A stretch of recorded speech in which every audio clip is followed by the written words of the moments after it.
Som das Letras apresenta uma crônica de Guilherme Tauil, Pios da Cidade.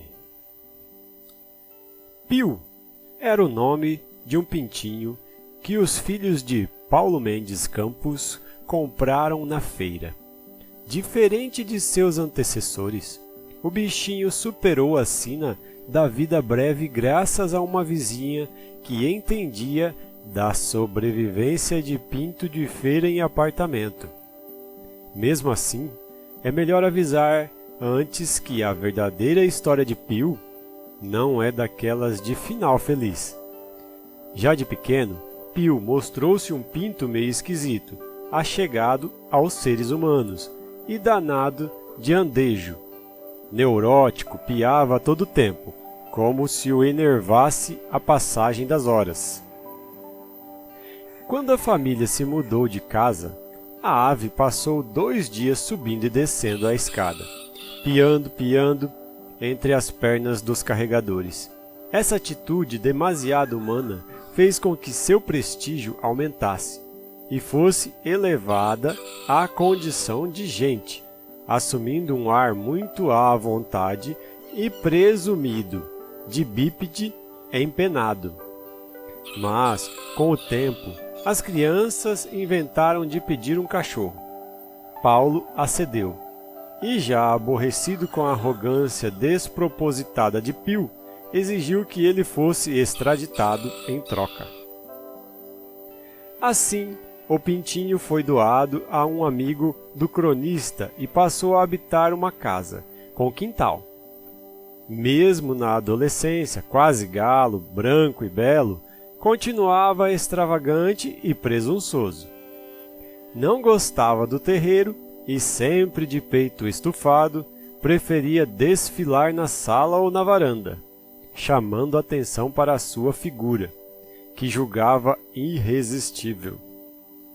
Como nunca tinha visto outro semelhante, acreditava-se o único ente de sua raça, superior e absoluto. O amigo, embora achasse graça na doidice de Pio, também acabou saturado. O galo seguiu então para seu novo endereço, a famosa cobertura de Rubem Braga, que sempre foi bom receptador de aves desajustadas. No 13º andar de um edifício em pleno céu de Ipanema, o terraço de Braga era famoso por abrigar um viçoso jardim desenhado por Burle Marx. Lá, toda sorte de vegetal florescia. Para a ira de nosso galináceo, que, insolente diante da natureza, fez estragos na horta. Desenterrou sementeiras e estraçalhou pés de couve. A princípio, Braga também achou o galo espirituoso e impediu que a cozinheira o servisse ao molho de cabidela. Mas logo ficou igualmente cheio, dando Pio a um jardineiro português, possuidor de farto galinheiro.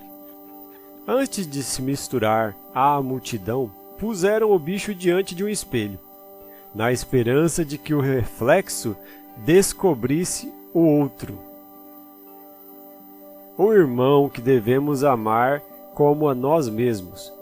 Durante meio minuto, Pio encarou sua imagem estupefato, mas depois deu as costas e se foi.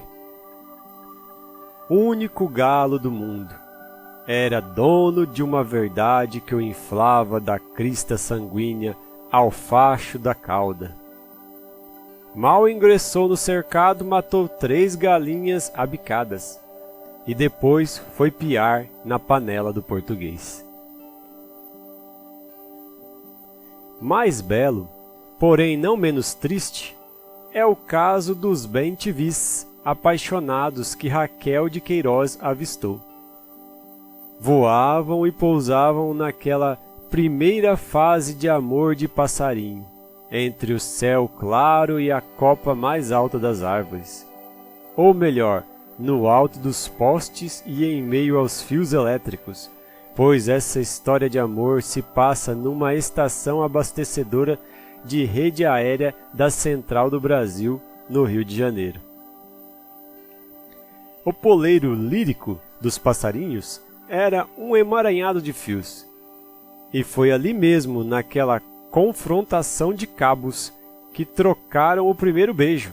Acontece que, cada um pousado no seu fio condutor de 44.000 volts, a carícia de bicos gerou um curto-circuito. Passando pela frágil cadeia dos seus corpos, a terrífica corrente os eletrocutou e paralisou, durante 4 horas, toda a frota de trens elétricos da central. Por uma bitoca de bem-te-vis, 500.000 de pessoas não puderam chegar ao trabalho. Só mesmo Helena e Paris, cujo beijo desencadeou o lançamento de 1000 navios e causou a Guerra de Troia, estão à altura daquele casal emplumado. Falando em par de passarinho, Antônio Maria recebia diariamente a visita de 2 canarinhos da terra, num galho de acácia, bem em frente à sua janela. A princípio pensou que fossem um casal, em começo de caso sentimental, mas observando-os melhor, viu que não. Os 2 machinhos conversadores eram apenas colegas. Sempre depois das 2, levavam horas a fio conversando, contando coisas, passando tempo. De vez em quando, um levantava a asa e o outro coçava. A única atitude mais ou menos suspeita nessa amizade de passarinho. Os canários deviam ter algum assunto preferido, pensou o cronista. Talvez seja literatura, talvez seja música, não sabia dizer. Faziam questão do isolamento. Toda vez que algum sanhaço pousava na árvore, eles se olhavam, como se consultando, e voavam para longe. Mesmo quando o intruso era também um canarinho, davam-o fora igual, demonstrando que não estavam para pagode. Tenho quase certeza de que se trata de uma dupla, como Alvarenga e Ranchinho, escreveu Maria. Mas também desconfio de que um deles é o Vinícius de Moraes dos Canários. O outro, quem sabe, é possível que seja João Cabral de Melo Neto. Certo dia, aprontando-se para começar a batucada na máquina de escrever, o cronista foi surpreendido pelos canários no parapeito da janela, e não na árvore, como de costume. Nada fizeram em relação àquele homem enorme em movimento, como se sua presença fosse já amiga, ou tão desimportante que não merecesse a fuga. Estavam, porém, mais inquietos. Davam pulinhos, cochichavam, metiam as cabecinhas embaixo das asas, fazendo trejeitos variados, com certa atitude de quem está contando aventuras galantes. Experiente no assunto, Maria não se conteve e gritou da cadeira: "Falando mal das canarinhas, hein?" E parece que era mesmo o caso, porque os 2 ainda tentaram disfarçar, mas logo sumiram num voo reto para outra árvore defronte.